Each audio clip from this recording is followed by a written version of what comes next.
साहिब जीओ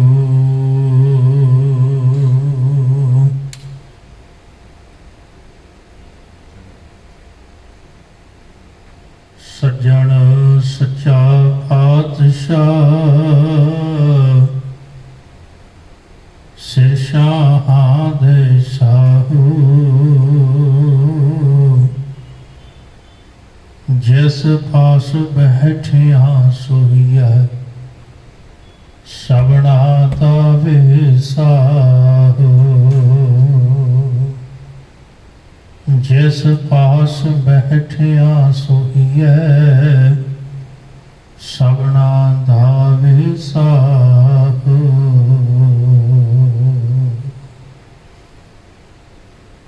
शबर शतर तख्त दी मालिक हाजरा हजूर ज़हरा ज़हूर सर्व कला भरपूर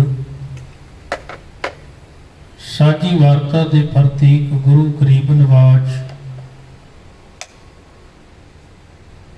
धन धन साहिब श्री गुरु ग्रंथ साहिब सच्चे पातशाह जी दी पावन पवित्र हजूरी अंदर सुभाई मान गुरु प्यारी गुरु सवारी गुरु साजी साध संगत जीओ आप जी वडभागे हो गुरु चरणा विच बैठ के रब्बी बाणी दा परम आनंद रस मान रहे हो। सत्कारयोग भाई साहब पासों बड़े प्यार नाल आप जी ने रब्बी बाणी दा पाठ श्रवण कीता है। आओ समा है गुरमत विचारां दा पावन इतिहासक विचारां दा अपने मन दीयां बरतियां नूं एकागर करके आपां पवित्र विचार नाल जुड़ना करिए। विचारां आरंभ करन तो पहला आप सरबत संगत आसीस बख्शो प्यार सहित बुलाओ फतेह। वाहिगुरू जी का खालसा वाहिगुरू जी की फतेह। इस देश दे अंदर बहुत ही लमेरा समा गुलामी का एक दौर चले है। बाहरों कई बार हमलावर आए ते उन्होंने इस देश को गुलाम ही नहीं बनाया बल्कि इन्हों लुटिया भी।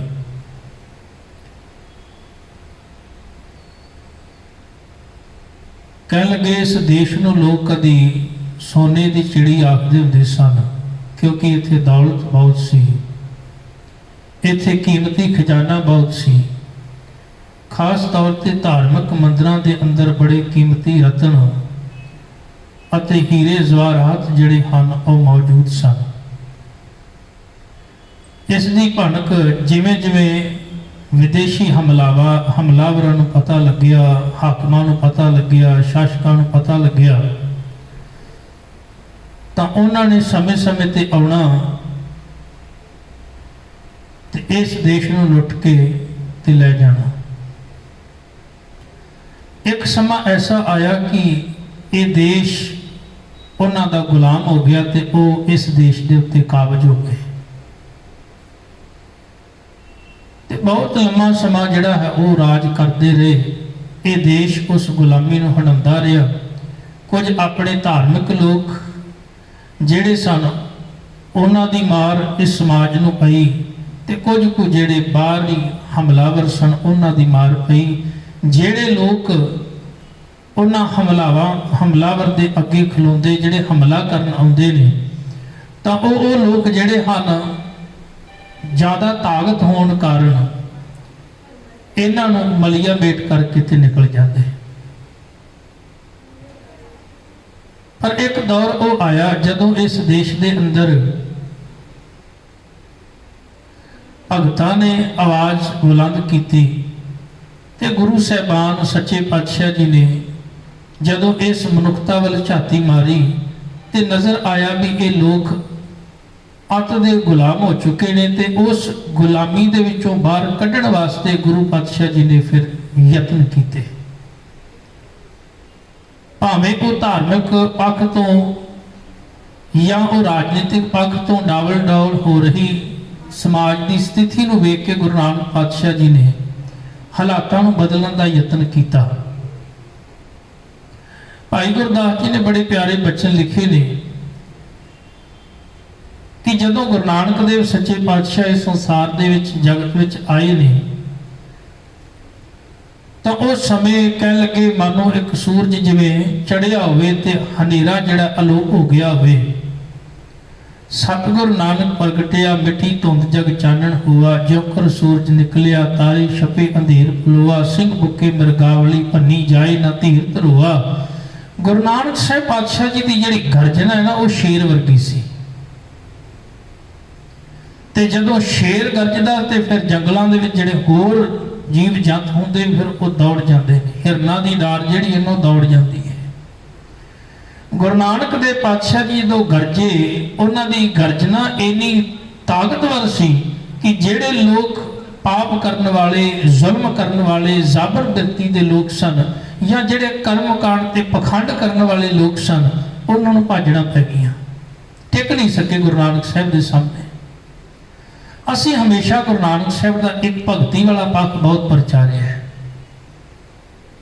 पर एक पक्ष उन्होंने का वह भी है जिहड़ा सूरमिया वाला है। जदों तुसी गुरु नानक साहब पातशाह जी के पावन इतिहास नूं पढ़ोगे तो पता लगेगा भी एक सूरमा ही है जिहड़ा असल दे विच बाबर नूं जाबर कह सकते हैं। किंदी मजाल है, किसी की हिम्मत है भी सामने खलोता हुए समय का बादशाह तो उन्होंने कुछ कह दे, पर गुरु नानक देव पातशाह जी ने उस बाबर नूं जाबर कह दिता मूँह दे उत्ते भी तू जाबर है, तू जुल्म करना है, तू पाप करना है, तो तेनों एक दिन इन्हां गुनाहां दा लेखा जोखा देना पवेगा। भावें गुरु नानक साहब पातशाह जी नूं इहदे वास्ते चक्की भी पीनी पई ते महाराज पातशाह जी ने बड़े ही लोकां नूं वो जिहड़े गुलाम कीते हुए सन उन्हां नूं भी आज़ाद करा लिया। फिर एक लहर शुरू हो गई। वो लहर की सी कि हौली हौली मनुखता दे अंदर गुरु पातशाह जी दे बोलां ने ताकत भरनी शुरू कर दी। दो बचन आउंदे ने गुरु तेग बहादुर महाराज सच्चे पातशाह जी दे। गुरुदेव कृपा करते ने कि जदों मनुख दे अंदर ताकत खत्म हो जाती है उदों ये गुलाम होता है, ते जदों ये ताकतवर हो जाता है तुसीं वेखिया होवेगा किसी ताकतवर मनुख नूं कमजोर करने वास्ते उस तो वड्डा ताकतवर चाहिए है। जे कोई मनुख ताकतवर है उन्होंने कमजोर करने वास्ते होर ताकतवर चाहिए है, उसनों भी कमजोर करने वास्ते उस तो भी ताकतवर चाहिए। महाराज पातशाह जी ने बोल पावन बाणी अंदर दर्ज किए, सब आखदे बल छुटके हो बंधन भरे कछु ना होत उपाय। ओ भले लोको तुहाडी हालत ऐसी हो चुकी है, तुसी ताकत अपनी गवा चुके हो, तुसी अपना बल गवा चुके हो, तुसी कमजोर हो चुके हो। ते कमजोर मनुख जिहड़े ने वो कभी भी जुल्म के खिलाफ नहीं लड़ सकते। पातशाह जी ने फिर कृपा की, गुरु नानक देव पातशाह जी तो पहला भगतां ने कृपा की, उन्होंने वचन उच्चारण करते गगन दमामा बाजियो अब जुजन को दाओ खेत चो मांडियो सूरमा। बड़े प्यारे वचन आखे कह लगे जे कोई सूरमा असल दे विच अपने जीवन दे विच बल पैदा कर लवे, ताकत पैदा कर लवे, कह लगे उनके जीवन के अंदर इन्नी ताकत इन्ना बल आ जाता है। गगन दमामा बाजियो परियो निशाने घाओ खेत जो मांडियो सूरमा अब जूझण को दाओ। सूरा सो पहचानिए जो लरे दीन के हेत पुरजा पुरजा कट मरे कबू ना छाड़े खेत। इन्हां बोलां ने मनुखता के अंदर एक ताकत पैदा कर दी। फिर गुरु नानक साहब पातशाह आए, उन्होंने कह दिता जब तो प्रेम खेलन का चाओ सिर धर तली गली मेरी आओ। इत मार्ग पैर तरीजै सिर दीजै कार न कीजै। सूरमिया वाले बोल गुरु नानक देव पातशाह जी दे ते जिहड़ी डावाडोल हो रही समाज की स्थिति सी उन्होंने थोड़ा सहारा मिलिया, हौसला मिलिया ते उन्हां अंदर मानो जान पै गई। वो हुण थोड़े थोड़े जिहड़े अपनी ताकत गवा चुके सन हुण उन्हां दे अंदर ताकत पैदा हो गई। वो जुल्म के खिलाफ लड़न लई तैयार होने लग गए। थोड़ा समा होर ये तैयारी नूं बहुत लंबा समा लग्या। ਤਾਂ ਹੀ ਗੁਰੂ ਸਾਹਿਬ ਪਾਤਸ਼ਾਹ ਜੀ ਨੂੰ 10 ਜਾਮੇ ਧਾਰਨ ਕਰਨੇ ਪਏ। ਸਮਾਂ ਆਇਆ ਧੰਨ ਗੁਰੂ ਅੰਗਦ ਦੇਵ ਸੱਚੇ ਪਾਤਸ਼ਾਹ ਜੀ ਤੇ ਗੁਰੂ ਪਾਤਸ਼ਾਹ ਜੀ ਦੇ ਸਮੇਂ ਦਾ ਬਾਦਸ਼ਾਹ ਹੁਮਾਯੂੰ ਸ਼ੇਰ ਸ਼ਾਹ ਸੂਰੀ ਕੋਲੋਂ ਮਾਰ ਖਾ ਕੇ ਤੇ ਕਹਿਣ ਲੱਗੇ ਜਦੋਂ ਗੁਰੂ ਨਾਨਕ ਦੇ ਘਰ ਵੱਲ ਲਾਗਿਓ ਲੰਘ ਰਿਹਾ ਤਾਂ ਉਸ ਸਮੇਂ ਸਤਿਗੁਰ ਪਾਤਸ਼ਾਹ ਜੀ ਬੱਚਿਆਂ ਨੂੰ ਗੁਰਮੁਖੀ ਪੜ੍ਹਾ ਰਹੇ ਨੇ, ਸਿਖਾ ਰਹੇ ਨੇ।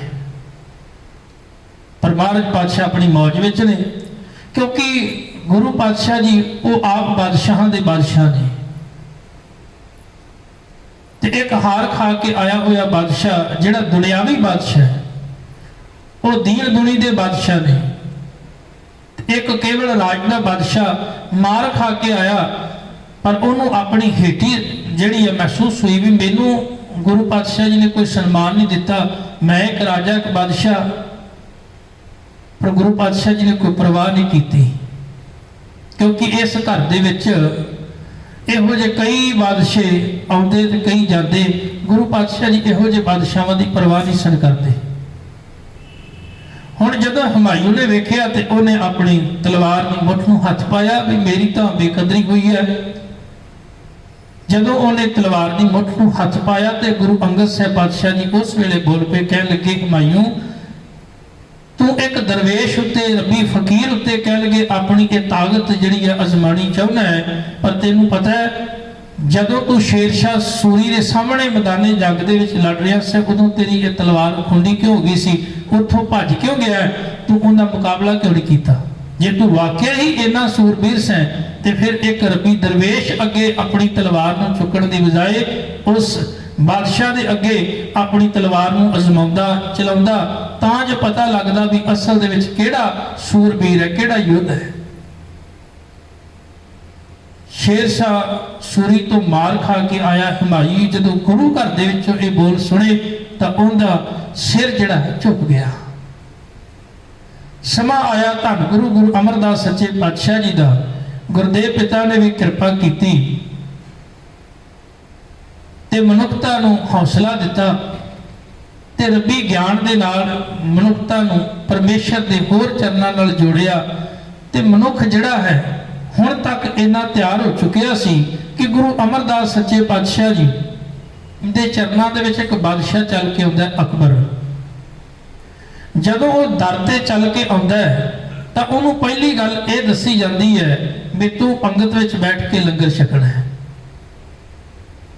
ਹੁਣ ਉਹ ਬਾਦਸ਼ਾਹ ਜਦੋਂ ਪੰਗਤ ਵਿੱਚ ਬੈਠ ਕੇ ਲੰਗਰ ਛਕਦਾ ਹੈ ਤੇ ਉਹਨੂੰ ਉਸ ਵੇਲੇ ਇੱਕ ਚੀਜ਼ ਤੇ ਬੜਾ ਮਹਿਸੂਸ ਹੁੰਦੀ ਹੈ ਵੀ ਇੱਥੇ ਇਸ ਘਰ ਦੇ ਵਿੱਚ ਕੋਈ ਵਿਤਕਰਾ ਨਹੀਂ, ਕੋਈ ਫਰਕ ਨਹੀਂ, ਨਾ ਇੱਥੇ ਜਾਤ ਪਾਤ ਦੀ ਗੱਲ ਹੈ, ਨਾ ਇੱਥੇ ਉੱਚ ਨੀਚ ਛੂਆ ਛਾਤ ਦੀ ਗੱਲ ਹੈ, ਨਾ ਇੱਥੇ ਧਰਮ ਜਾਤੀ ਦੀ ਗੱਲ ਹੈ, ਇੱਥੇ ਤਾਂ ਇੱਕ ਸਮਾਨ ਹੈ। ਜਿਹੋ ਜਿਹੀਆਂ ਗੱਲਾਂ ਮੈਂ ਸੁਣੀਆਂ ਸਨ ਜਿਹੜੇ ਨਿੰਦਕ ਸਨ ਗੁਰੂ ਘਰ ਦੇ, ਉਹ ਜਦੋਂ ਬਾਦਸ਼ਾਹ ਨੂੰ ਜਾ ਕੇ ਕਹਿੰਦੇ ਸਨ ਤੇ ਬਾਦਸ਼ਾਹ ਦੇ ਮਨ ਵਿੱਚ ਕੋਈ ਸ਼ੰਕੇ ਪੈਦਾ ਹੋਏ ਤੇ ਗੁਰੂ ਘਰ ਵਿੱਚ ਆਇਆ ਸ਼ੰਕੇ ਨੂੰ ਦੂਰ ਕਰਨ ਵਾਸਤੇ। ਤੇ ਜਦੋਂ ਉਹਨੇ ਵੇਖਿਆ ਫਿਰ ਉਹ ਕੇਵਲ ਪੰਗਤ ਵਿੱਚ ਹੀ ਨਹੀਂ ਬੈਠਾ, ਉਹ ਸੰਗਤ ਵਿੱਚ ਵੀ ਬੈਠਾ ਤੇ ਸੰਗਤ ਵਿੱਚ ਬੈਠ ਕੇ ਨੇ ਗੁਰੂ ਦਾ ਉਪਦੇਸ਼ ਵੀ ਸੁਣਿਆ ਤੇ ਉਹਨੂੰ ਬੜਾ ਚੰਗਾ ਲੱਗਿਆ।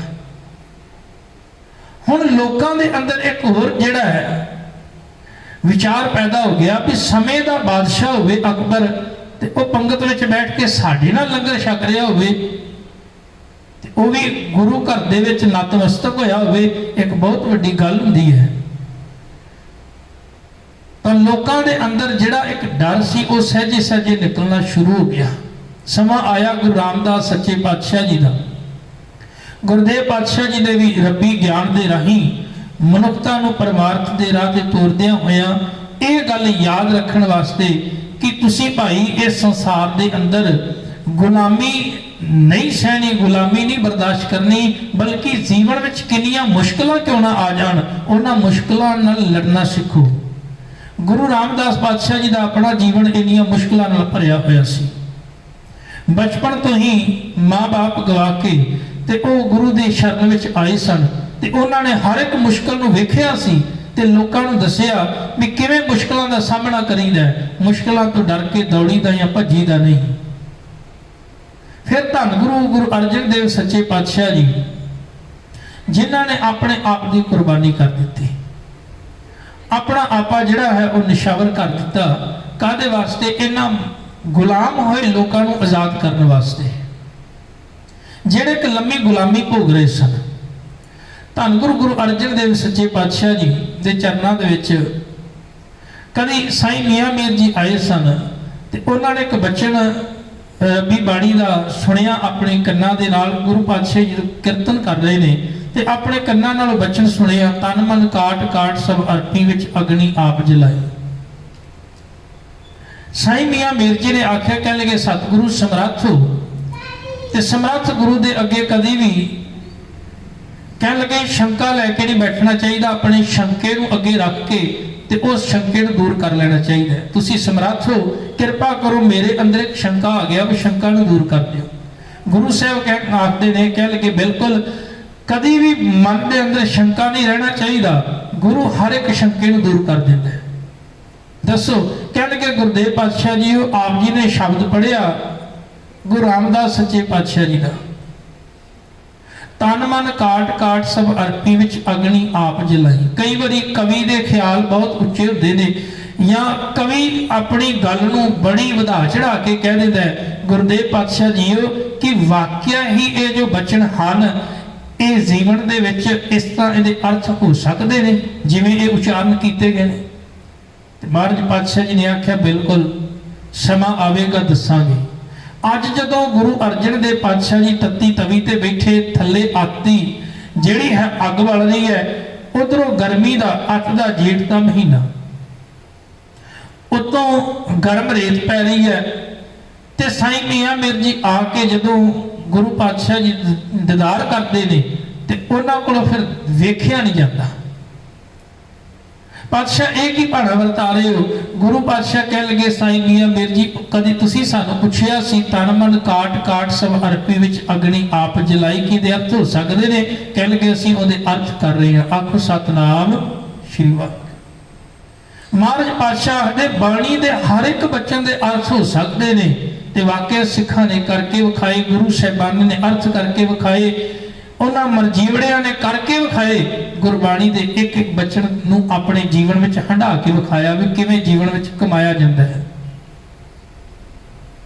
धन गुरु अर्जन देव सच्चे पातशाह जी जदों जालम जिहड़ा है वो अत दा कहर करता है, उत्थे किसी कवि ने बड़े प्यारे बोल लिखे ने कि गुरु पातशाह जी ने आख्या, तेनू कसम है जे तू जुल्म तो करे तौबा, सानू कसम है जे असी फरियाद करिए।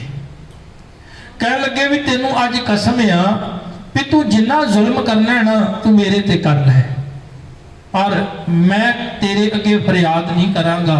मैं ये नहीं आखांगा भी मैनू जिहड़ी तवी बहुत गर्म लग रही है, रेता बहुत गर्म लग रही है, उबलती देग विच मेरे को बैठिया नहीं जा रहा, मैनू बचा लै। मैं इहो जी फरियाद नहीं तेरे अगे करांगा। तेनू कसम है जे तू जुल्म तो करे तौबा, सानू कसम है जे असी फरियाद करिए, सानू कसम है असी फरियाद नहीं तेरे अगे करांगे। धन गुरु अर्जन देव पातशाह जी ने आख्या, कह लगे मेरी सदा को दबाना तो नामुमकिन है, मगर बदलते वक्त की रफ्तार को कौन रोकेगा, मेरे लफ्ज की परवाज को रोकने वालों, मेरे हर गोबिंद की तलवार को कौन रोकेगा। ठीक है तुसी ये चार दीवारी के अंदर मेरे बोलों को सोचते हो शायद बाहर नहीं जान देवांगे, पर कह लगे मेरा पुत्र गुरु हरगोबिंद है, जदों उन्हें तलवार चुकनी है तो फिर उन्हें तुहाडा ये जिहड़ा जुल्म का तुसीं अखाड़ा बनाया इहनूं खत्म कर देगा, मिटा देगा। मेरी सदा को दबाना तो नामुमकिन, मगर बदलते वक्त की रफ्तार को कौन रोकेगा, मेरे लफ्जों के प्रवास को रोकने वालों, मेरे हर गोबिंद की तलवार को कौन रोकेगा, जे है दम ता रोक के विखायो। फिर गुरु अर्जन देव पातशाह जी की शहादत जदों हुई है तो उदों लोगों के अंदर बड़ा रोस से, जिहड़े प्यार करने वाले सन गुरु पातशाह जी, बड़ा रोस से उन्होंने अंदर। यही कारण कि 11 साल की उम्र में धन गुरु हरगोबिंद सच्चे पातशाह जी ने फिर मेरी पीरी दियां 2 तलवारां पहन लिया।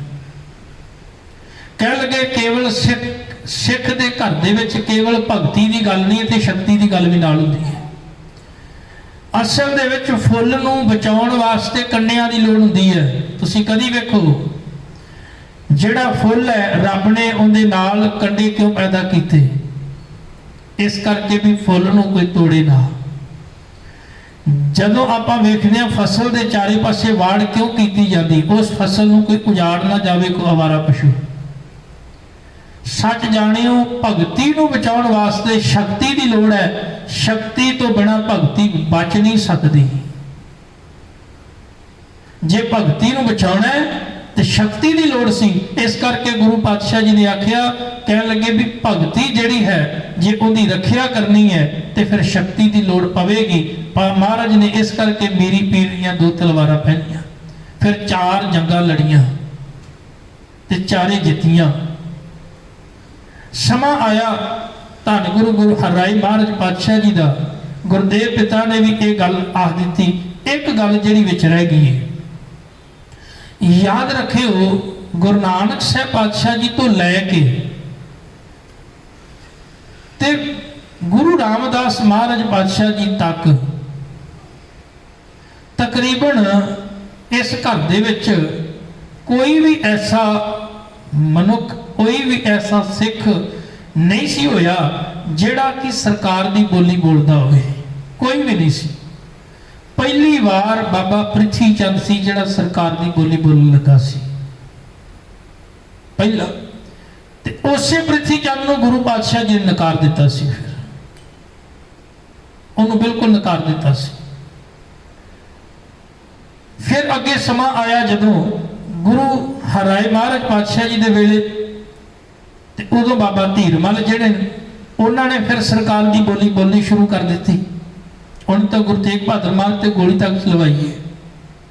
ਗੁਰੂ ਗ੍ਰੰਥ ਸਾਹਿਬ ਦਾ ਸਰੂਪ ਜਿਹੜਾ ਉਹ ਆਪਣੇ ਕੋਲ ਰੱਖ ਲਿਆ। ਆਦਿ ਗ੍ਰੰਥ ਸਰੂਪ ਜਿਹੜਾ ਉਹ ਆਪਣੇ ਕੋਲ ਤੱਕ ਰੱਖਿਆ। ਧੰਨ ਗੁਰੂ ਸ੍ਰੀ ਗੁਰੂ ਹਰਿਰਾਏ ਮਹਾਰਾਜ ਪਾਤਸ਼ਾਹ ਜੀ ਨੇ ਵੀ ਦ੍ਰਿੜਤਾ ਦੇ ਨਾਲ 2200 ਘੋੜਸਵਾਰ ਨੇ ਗੁਰੂ ਹਰਿਰਾਏ ਪਾਤਸ਼ਾਹ ਜੀ ਦੇ ਕੋਲ। ਗੁਰੂ ਹਰਗੋਬਿੰਦ ਸੱਚੇ ਪਾਤਸ਼ਾਹ ਦੇ ਕੇ ਗਏ ਨੇ 2200 ਘੋੜਸਵਾਰ ਤੇ ਨਿਤ ਹੀ ਸ਼ਸਤਰ ਅਭਿਆਸ ਤੇ ਸ਼ਾਸਤਰ ਦਾ ਅਭਿਆਸ ਹੁੰਦਾ ਸੀ, ਨਿਤ ਹੀ। ਇਹਦਾ ਭਾਵ ਇਹ ਸੀ ਵੀ ਇਸ ਘਰ ਦੇ ਵਿੱਚ ਗੁਲਾਮੀ ਦੀ ਕੋਈ ਗੱਲ ਨਹੀਂ ਹੈ। ਜੇ ਕੋਈ ਗੁਲਾਮੀ ਦੀ ਗੱਲ ਕਰਦਾ ਵੀ ਹੈ ਤੇ ਇਸ ਘਰ ਵਿੱਚ ਪ੍ਰਵਾਨ ਨਹੀਂ ਹੈ। ਸਮਾਂ ਲੱਗਿਆ, ਧੰਨ ਗੁਰੂ ਹਰਕ੍ਰਿਸ਼ਨ ਮਹਾਰਾਜ ਪਾਤਸ਼ਾਹ ਜੀ ਨੂੰ ਸਮੇਂ ਦੇ ਨਿੰਦਕਾਂ ਨੇ ਸੋਚਿਆ ਵੀ ਉਮਰ ਛੋਟੀ ਹੈ ਤੇ ਸ਼ਾਇਦ ਉਹ ਇਹ ਨਹੀਂ ਸਨ ਜਾਣਦੇ ਵੀ ਇਹ ਤਾਂ ਗੁਰੂ ਜੋਤ ਹੈ। ਤਾਂ ਉਹਨਾਂ ਨੇ ਵੀ ਕਈ ਤਰੀਕੇ ਅਪਣਾਏ, ਪਰ ਗੁਰੂ ਹਰਕ੍ਰਿਸ਼ਨ ਮਹਾਰਾਜ ਪਾਤਸ਼ਾਹ ਜੀ ਨੇ ਵੀ ਇਹ ਬਚਨ ਕਹਿ ਦਿੱਤਾ ਵੀ ਆਪਾਂ ਮਲੇਸ਼ ਨੂੰ ਦਰਸ਼ਨ ਨਹੀਂ ਦੇਣੇ, ਆਪਾਂ ਮਲੇਸ਼ ਨੂੰ ਦਰਸ਼ਨ ਨਹੀਂ ਦੇਣੇ। ਇਹ ਗੁਰੂ ਹਰਕ੍ਰਿਸ਼ਨ ਮਹਾਰਾਜ ਪਾਤਸ਼ਾਹ ਜੀ ਨੇ, ਭਾਵੇਂ ਔਰੰਗਜ਼ੇਬ ਯਤਨ ਕਰਦਾ ਰਿਹਾ ਵੀ ਮੈਂ ਦਰਸ਼ਨ ਕਰਾਂ ਜਾ ਕੇ, ਪਰ ਗੁਰੂ ਪਾਤਸ਼ਾਹ ਜੀ ਨੇ ਦਰਸ਼ਨ ਨਹੀਂ ਦਿੱਤੇ ਆਪਣੇ। ਔਰੰਗਜ਼ੇਬ ਨੂੰ ਵਾਪਸ ਮੁੜਨਾ ਪਿਆ। ਫਿਰ ਸਮਾਂ ਆਇਆ ਧੰਨ ਗੁਰੂ ਤੇਗ ਬਹਾਦਰ ਮਹਾਰਾਜ ਪਾਤਸ਼ਾਹ ਜੀ ਦਾ, ਜਿਹੜੇ ਇੱਕ ਬਹੁਤ ਲੰਮੀ ਤਪੱਸਿਆ ਕੀਤੀ ਹੈ, ਆਪਣਾ ਜੀਵਨ ਸਬਰ ਤੇ ਸੰਤੋਖ ਸਿਦਕ ਵਿੱਚ ਬਤੀਤ ਕੀਤਾ ਹੈ। ਤੇ ਉਹਦੀ ਤਿਆਰੀ ਵੀ ਬਹੁਤ ਬਚਪਨ ਤੇ ਉਹਨਾਂ ਤਿਆਰੀ ਕਰਨੀ ਸ਼ੁਰੂ ਕਰ ਦਿੱਤੀ ਹੈ। ਕਦੀ ਗੁਰੂ ਅਰਜਨ ਦੇਵ ਪਾਤਸ਼ਾਹ ਜੀ ਨੇ ਇੱਕ ਬਚਨ ਕੀਤੇ ਸਨ, ਕਹਿਣ ਲੱਗੇ ਜਿਹੜਾ ਬੂਟਾ ਮੈਂ ਲਾ ਕੇ ਚੱਲਿਆ ਨਾ ਸ਼ਹੀਦੀ ਦਾ, ਆਉਣ ਵਾਲੇ ਸਮੇਂ ਵਿੱਚ ਕਹਿਣ ਲੱਗੇ ਇਹਨੇ ਵੱਡਿਆ ਹੋਣਾ ਹੈ। ਤੇ ਕਹਿਣ ਲੱਗੇ ਇਸ ਬੂਟੇ ਨੂੰ ਕਹਿਣ ਲੱਗੇ 4 ਫੁੱਲ ਐਸੇ ਲੱਗਣੇ ਨੇ ਜਿਹੜੇ ਕਹਿਣ ਲੱਗੇ 2 ਤਾਂ ਅਸਲ ਦੇ ਵਿੱਚ ਚਮਕੌਰ ਦੀਆਂ ਜ਼ੂਹਾਂ ਵਿੱਚ ਜਾ ਕੇ ਕਹਿਣ ਲੱਗੇ ਡਿੱਗਣਗੇ ਤੇ 2 ਕਹਿਣ ਲੱਗੇ ਸਰਹੱਦ ਦੀਆਂ ਜ਼ੂਹਾਂ ਵਿੱਚ ਜਾ ਕੇ ਡਿੱਗਣੇ ਹਨ। ਪਰ ਇਹ ਬੂਟਾ ਸ਼ਹੀਦੀ ਦਾ ਲਾਇਆ ਕਿੰਨੇ? ਸ਼ਹੀਦਾਂ ਦੇ ਸਰਤਾਜ ਧੰਨ ਗੁਰੂ ਅਰਜਨ ਦੇਵ ਪਾਤਸ਼ਾਹ ਜੀ ਨੇ। ਉੱਥੋਂ ਦੌਰ ਸ਼ੁਰੂ ਹੋਇਆ। ਧੰਨ ਗੁਰੂ ਤੇਗ ਬਹਾਦਰ ਮਹਾਰਾਜ ਪਾਤਸ਼ਾਹ ਜੀ ਦਾ ਸਮਾਂ ਆਇਆ ਤੇ ਉਹਨਾਂ ਦੇ ਪ੍ਰਥਾਏ ਲਾਲ ਦੌਲਤ ਰਾਏ ਨੇ ਵੀ ਕਹਿ ਦਿੱਤਾ ਵੀ ਗੁਰੂ ਤੇਗ ਬਹਾਦਰ महाराज जी ने तो उल्टी गंगा बहा दी। आज तक ये तो सुना था कि कातिल मकतूल के पास जाए, पर ऐसा नहीं सुना था कि मकतूल कातिल के पास जाए। ऐसा करके गुरु तेग बहादुर ने उल्टी गंगा बहा दी। वो कह लगा जिन्हें कत्ल होना है ना, वो कातिल दे कोल जा रहा है। कैसी कमाल दी गल है। नहीं तो अक्सर जिन्हों कत्ल किया जाता कातिल ही चल के जाते हैं जिन्हों मारना हो। पर पहली बारी गुरु तेग बहादुर महाराज दिल्ली गए आप। ਕਤਲ ਹੋਣ ਵਾਸਤੇ। ਕਾਹਦੇ ਵਾਸਤੇ? ਅਸਲ ਦੇ ਵਿੱਚ ਗੁਰੂ ਤੇਗ ਬਹਾਦਰ ਮਹਾਰਾਜ ਪਾਤਸ਼ਾਹ ਜੀ ਇਸ ਦੇਸ਼ ਦੇ ਵਿੱਚੋਂ ਗੁਲਾਮੀ ਨੂੰ ਖਤਮ ਕਰਨਾ ਚਾਹੁੰਦੇ ਸਨ, ਜ਼ੁਲਮ ਨੂੰ ਖਤਮ ਕਰਨਾ ਚਾਹੁੰਦੇ ਸਨ, ਤਾਂ ਹੀ ਉਹਨਾਂ ਨੇ ਇਹ ਸ਼ਹਾਦਤ ਦਾ ਜਾਮ ਕੀਤਾ। ਬੜੇ ਪਿਆਰੇ ਬੋਲ ਲਿਖੇ ਕਿਸੇ ਕਵੀ ਨੇ ਕਿ ਗੁਰੂ ਤੇਗ ਬਹਾਦਰ ਮਹਾਰਾਜ ਪਾਤਸ਼ਾਹ ਜੀ ਨੇ ਇਹ ਬਚਨ ਆਖੇ। ਸਾਹਮਣੇ ਜਲਾਲ ਬੈਠਾ ਹੋਇਆ ਹੈ ਤੇ ਉਹ ਆਪਣੀ ਤੇਗ ਨੂੰ ਤਿੱਖਿਆ ਪਿਆ ਕਰਦਾ ਹੈ, ਤੇ ਗੁਰੂ ਤੇਗ ਬਹਾਦਰ ਮਹਾਰਾਜ ਪਾਤਸ਼ਾਹ ਜੀ ਆਖ ਰਹੇ ਸਨ, ਕਹਿਣ ਲੱਗੇ, ਮੈਂ ਹਾਂ ਤੇਗ ਤੇ ਕੱਢ ਲੈ ਤੇਗ ਤੂੰ ਵੀ, ਇੱਕ ਦੋ ਨਹੀਂ ਪਰਖ ਲੈ 100 ਤੇਗਾਂ। ਕਹਿਣ ਲੱਗੇ, ਮੇਰਾ ਨਾਮ ਹੀ ਤੇਗ ਬਹਾਦਰ ਹੈ। ਕਹਿਣ ਲੱਗੇ, ਤੂੰ ਇੱਕ ਨਹੀਂ 100 ਤੇਗਾਂ ਪਰਖ ਕੇ ਵੇਖ ਲੈ। ਮੈਂ ਹਾਂ ਤੇਗ ਕੱਢ ਲੈ ਤੇਗ ਤੂੰ ਵੀ, ਇੱਕ ਦੋ ਨਹੀਂ ਪਰਖ ਲੈ 100 ਤੇਗਾਂ। ਮੈਨੂੰ ਲਕਬ ਹੈ ਤੇਗ ਬਹਾਦਰੀ ਦਾ, ਮੇਰੇ ਸਾਵੇਂ ਨਹੀਂ ਸਕਦੀਆਂ ਉਹ ਤੇਗਾਂ। ਮੈਂ ਤਾਂ ਜੰਮਦਿਆਂ ਤੇਗਾਂ ਦੀ ਸ਼ਾਨ ਮਾਣੀ, ਵੇਖ ਬਾਪੂ ਦੀਆਂ ਪਹਿਲੀਆਂ 2 ਤੇਗਾਂ। ਮੇਰੇ ਪਿਤਾ ਦੀ ਅਣਖ ਬਹਾਦਰੀ ਤੇ ਤੇਰਾ ਪਿਓ ਰਿਹਾ ਪਰਖਦਾ ਤੇਗਾਂ। ਕਹਿਣ ਲੱਗੇ, ਪਤਾ ਨਹੀਂ ਕਿੰਨੀਆਂ ਕੁ ਤੇਗਾਂ ਮੇਰੇ ਪਿਤਾ ਦੀ ਅਣਖ ਬਹਾਦਰੀ ਗੁਰੂ ਹਰਗੋਬਿੰਦ ਪਾਤਸ਼ਾਹ ਜੀ ਦੇ ਸਾਹਮਣੇ ਪਰਖਦਾ ਰਿਹਾ। ਕਹਿਣ ਲੱਗੇ, ਹੁਣ ਵੀ ਆਉਂਦੇ ਭਵਿੱਖ ਅੰਗਰ ਮੇਰੇ ਪੁੱਤ ਨੇ ਵਾਹੁਣੀਆਂ ਉਹ ਤੇਗਾਂ। ਉਹਦੀ ਤੇਗ ਵਿੱਚੋਂ ਜਿਹੜੀ ਤੇਗ ਨਿਕਲੂ, ਲੱਖਾਂ ਲਏਗੀ ਤੇਰੀਆਂ ਖੋਹ ਤੇਗਾਂ। ਤੂੰ ਇਹ ਨਾ ਸਮਝੀ ਵੀ ਕਹਿਣ ਲੱਗੇ ਅਸੀਂ ਕਮਜ਼ੋਰ ਆ, ਨਹੀਂ ਪਿਆਰਿਆ, ਕਮਜ਼ੋਰ ਹੋਰ ਲੋਕ ਸਨ ਜਿਨ੍ਹਾਂ ਨੂੰ ਤੂੰ ਸਦੀਆਂ ਤੱਕ ਤੰਗ ਕਰਦਾ ਆਇਆ, ਜ਼ੁਲਮ ਕਰਦਾ ਆਇਆ। ਕਹਿਣ ਲੱਗੇ, ਇਹ ਘਰ ਉਹ ਹੈ ਜਿਹੜਾ ਜ਼ੁਲਮ ਦੇ ਖਿਲਾਫ ਹੈ, ਜਿਹੜਾ ਕਹਿਣ ਲੱਗੇ ਗਰੀਬ ਤੇ ਨਿਮਾਣੇ ਦੇ ਨਾਲ ਹੈ। ਤਾਂ ਹੀ ਇੱਕ ਬਚਨ ਆਪਾਂ ਪੜਿਆ ਨਾ, ਸੂਰਾ ਸੋ ਪਹਿਚਾਨੀਏ ਜੋ ਲੜੈ ਦੀਨ ਕੈ ਹੇਤ। ਜਿਹੜਾ ਸੂਰਮਾ ਹੈ ਨਾ, ਯਾਦ ਰੱਖਣਾ ਗੁਰੂ ਨਾਨਕ ਦੇ ਘਰ ਦਾ, ਉਹ ਸੂਰਮਾ ਐਸਾ ਨਹੀਂ ਹੈ ਜਿਹੜਾ ਕਿਸੇ ਦੀ ਨੌਕਰੀ ਕਰਕੇ ਪੈਸਾ ਲੈ ਕੇ ਤੇ ਫਿਰ ਲੜਦਾ ਹੈ।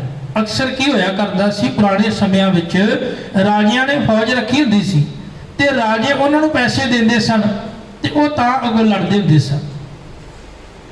ਤੇ ਉਹ ਜਿਹੜੇ ਅੱਗੇ ਫੌਜ ਹੈ, ਜੇ ਉਹਨਾਂ ਨੂੰ ਕੁਝ ਹੋ ਜਾਂਦਾ ਸੀ ਤੇ ਰਾਜਾ ਮਗਰੋਂ ਉਹਨਾਂ ਦੇ ਘਰ ਵਾਲਿਆਂ ਨੂੰ, ਪਰਿਵਾਰ ਵਾਲਿਆਂ ਨੂੰ ਫਿਰ ਕੁਝ ਨਜ਼ਰਾਨਾ ਕੁਝ ਦਿੰਦਾ ਹੁੰਦਾ ਸੀ, ਉਹਨਾਂ ਨੂੰ ਧਨ ਦੌਲਤ ਦਿੰਦਾ ਹੁੰਦਾ ਸੀ। ਹੁਣ ਇਸ ਘਰ ਦੀ ਕੋਈ ਵਿਲੱਖਣਤਾ ਸੀ, ਉਹ ਇਹ ਸੀ ਵੀ ਇਸ ਘਰ ਦੇ ਵਿੱਚ ਜਿਹੜੇ ਮਰਜੀਵੜੇ ਹੋਏ ਨੇ ਉਹ ਕੋਈ ਧਨ ਦੌਲਤ ਕਰਕੇ ਨਹੀਂ ਸਨ ਲੜਦੇ ਪਿਆਰਿਓ, ਉਹ ਜ਼ੁਲਮ ਦੇ ਖਿਲਾਫ ਦੀਨ ਵਾਸਤੇ ਲੜਦੇ ਸਨ, ਮਨੁੱਖਤਾ ਲਈ ਲੜਦੇ ਸਨ। ਜਿਹੜੇ ਮਨੁੱਖ ਨੂੰ ਕੋਈ ਪੁੱਛਦਾ ਨਹੀਂ ਸੀ, ਉਸ ਜਿਸ ਮਨੁੱਖ ਨੂੰ ਲਤਾੜਿਆ ਜਾਂਦਾ ਸੀ, ਜਿਹਨੂੰ ਨੀਵਾਂ ਤੇ ਮਾੜਾ ਕਿਹਾ ਜਾਂਦਾ ਸੀ, ਇਸ ਘਰ ਦਾ ਸੂਰਮਾ ਉਹਦੇ ਨਾਲ ਖੜਾ ਹੁੰਦਾ ਸੀ। ਇਹ ਫਰਕ ਸੀ ਉਹਨਾਂ ਸੂਰਮਿਆਂ ਵਿੱਚ ਤੇ ਇਹਨਾਂ ਸੂਰਮਿਆਂ ਵਿੱਚ। ਤਾਂ ਹੀ ਇਹ ਆਪਣੀ ਜਾਨ ਤਲੀ ਤੇ ਧਰ ਕੇ ਆਪਣਾ ਆਪਾ ਵਾਰਨ ਲਈ ਤਿਆਰ ਹੋ ਜਾਂਦੇ ਸਨ। ਤਾਂ ਇਹ ਸਾਰੀ ਤਿਆਰੀ ਜਿਹੜੀ ਹੈ ਗੁਰੂ ਤੇਗ ਬਹਾਦਰ ਮਹਾਰਾਜ ਪਾਤਸ਼ਾਹ ਜੀ ਤੱਕ ਹੋਈ। ਤੇ ਗੁਰੂ ਤੇਗ ਬਹਾਦਰ ਮਹਾਰਾਜ ਪਾਤਸ਼ਾਹ ਜੀ ਦੇ ਸਾਹਮਣੇ 3 ਸਿੱਖ ਸ਼ਹੀਦ ਹੋਏ, ਗੁਰੂ ਪਾਤਸ਼ਾਹ ਜੀ ਦੀ ਸ਼ਹਾਦਤ ਹੋਈ। ਧੰਨ ਗੁਰੂ ਕਲਗੀਧਰ ਮਹਾਰਾਜ ਪਾਤਸ਼ਾਹ ਜੀ ਦਾ ਜਦੋਂ ਸਮਾਂ ਆਇਆ ਤੇ ਉਸ ਸਮੇਂ ਲੋਕ ਮਾਨਸਿਕ ਤੌਰ ਤੇ ਇੰਨੇ ਤਿਆਰ ਹੋ ਚੁੱਕੇ ਸਨ ਕਿ ਉਹ ਸਮੇਂ ਦੀ ਹਕੂਮਤ ਨਾਲ ਲੜਨ ਵਾਸਤੇ ਵੀ ਤਿਆਰ ਸਨ। ਉਹਨਾਂ ਅੰਦਰ ਮਹਾਰਾਜ ਪਾਤਸ਼ਾਹ ਜੀ ਨੇ ਇੰਨੀ ਤਾਕਤ ਭਰ ਦਿੱਤੀ ਸੀ ਕਿ ਉਹ ਚਿੜੀਆਂ ਤੇ ਬਾਜਾਂ ਵਾਲੀ ਜੰਗ ਦੀ ਜਿਹੜੀ ਗੱਲ ਹੈ, ਵੀ ਗੁਰੂ ਪਾਤਸ਼ਾਹ ਜੀ ਨੇ ਆਖਿਆ ਵੀ ਚਿੜੀਆਂ ਤੋਂ ਮੈਂ ਬਾਜ ਲੜਾ ਦਿਆਂਗਾ, ਇਹਨਾਂ ਅੰਦਰ ਮੈਂ ਇੰਨੀ ਤਾਕਤ ਭਰ ਦਿਆਂਗਾ, ਇਹਨਾਂ ਨੂੰ ਮੈਂ ਇੰਨਾ ਤਾਕਤਵਰ ਤੇ ਬਲਵਾਨ ਕਰ ਦਿਆਂਗਾ ਕਿ ਇਹ ਹਾਕਮ ਸਾਹਮਣੇ ਹੋਵੇਗਾ ਤੇ ਇਹ ਡਰੇਗਾ ਨਹੀਂ, ਬਲਕਿ ਉਹਦੇ ਜ਼ੁਲਮ ਦੇ ਸਾਹਮਣੇ ਖਲੋ ਕੇ ਉਹਦਾ ਟਾਕਰਾ ਕਰੇਗਾ। ਤਾਂ ਐਸੀ ਕਿਰਪਾ ਜਿਹੜੀ ਆ ਉਹ ਗੁਰੂ ਨਾਨਕ ਸਾਹਿਬ ਪਾਤਸ਼ਾਹ ਜੀ ਤੋਂ ਹੀ ਆਰੰਭ ਹੋ ਗਈ ਸੀ ਤੇ ਗੁਰੂ ਤੇਗ ਬਹਾਦਰ ਮਹਾਰਾਜ ਪਾਤਸ਼ਾਹ ਜੀ ਗੁਰੂ ਗੋਬਿੰਦ ਸਿੰਘ ਸੱਚੇ ਪਾਤਸ਼ਾਹ ਜੀ ਤੱਕ ਆਉਂਦੇ ਆਉਂਦਿਆਂ ਇੱਕ ਬਹੁਤ ਵੱਡੀ ਲਹਿਰ ਬਣ ਚੁੱਕੀ ਸੀ, ਇੱਕ ਬਹੁਤ ਵੱਡਾ ਕਾਫਲਾ ਤਿਆਰ ਹੋ ਚੁੱਕਿਆ ਸੀ ਜਿਹੜਾ ਜ਼ੁਲਮ ਦੇ ਖਿਲਾਫ ਲੜਨ ਲਈ ਤਿਆਰ ਸੀ। ਹੁਣ ਇੱਥੇ ਧੰਨ ਗੁਰੂ ਕਲਗੀਧਰ ਸੱਚੇ ਪਾਤਸ਼ਾਹ ਜੀ ਆਨੰਦ ਦੀ ਪੁਰੀ ਦੇ ਵਿੱਚ ਰਹਿੰਦੇ ਨੇ। ਆਨੰਦ ਦੀ ਪੁਰੀ ਵਿੱਚ ਰਹਿ ਕੇ ਧੰਨ ਗੁਰੂ ਕਲਗੀਧਰ ਸੱਚੇ ਪਾਤਸ਼ਾਹ ਜੀ ਨੇ ਕੀ ਕੌਤਕ ਕੀ ਖੇਡਾਂ ਵਰਤਾਈਆਂ ਹਨ, ਇਹ ਬਾਕੀ ਦੇ ਵਿਚਾਰ ਆਪਾਂ ਕੱਲ ਦੇ ਦੀਵਾਨਾਂ ਵਿੱਚ ਵਿਚਾਰ ਸਾਂਝੀ ਕਰਾਂਗੇ। ਗੁਰਦੇਵ ਕਿਰਪਾ ਕਰਨ, ਬਖਸ਼ਿਸ਼ ਕਰਨ, ਰਹਿਮਤ ਕਰਨ। ਜੋ ਆ ਦਿਨ ਨੇ ਇਹ ਸ਼ਹਾਦਤਾਂ ਦੇ ਦਿਨ ਨੇ, ਇਸ ਕਰਕੇ ਆਪਾਂ ਯਤਨ ਕਰਾਂਗੇ ਵੀ ਉਹਨਾਂ ਮਰਜੀਵੜਿਆਂ ਨੂੰ ਆਪਾਂ ਯਾਦ ਕਰਕੇ ਉਹਨਾਂ ਦੀ ਮਹਾਨ ਸ਼ਹਾਦਤ ਅਤੇ ਉਹਨਾਂ ਦੀ ਸਿੱਖਿਆ ਤੇ ਚੱਲ ਕੇ ਆਪਣਾ ਜੀਵਨ ਜਿਹੜਾ ਸਫਲਾ ਕਰ ਸਕੀਏ। ਵਿਚਾਰਾ ਕਰਦੇ ਆ ਬੇਅੰਤ ਭੁੱਲਾਂ ਹੋਈਆਂ ਬਖਸ਼ ਲੈਣੀਆਂ, ਬੁਲਾਓ ਫਤਿਹ। ਵਾਹਿਗੁਰੂ ਜੀ ਕਾ ਖਾਲਸਾ, ਵਾਹਿਗੁਰੂ ਜੀ ਕੀ ਫਤਿਹ।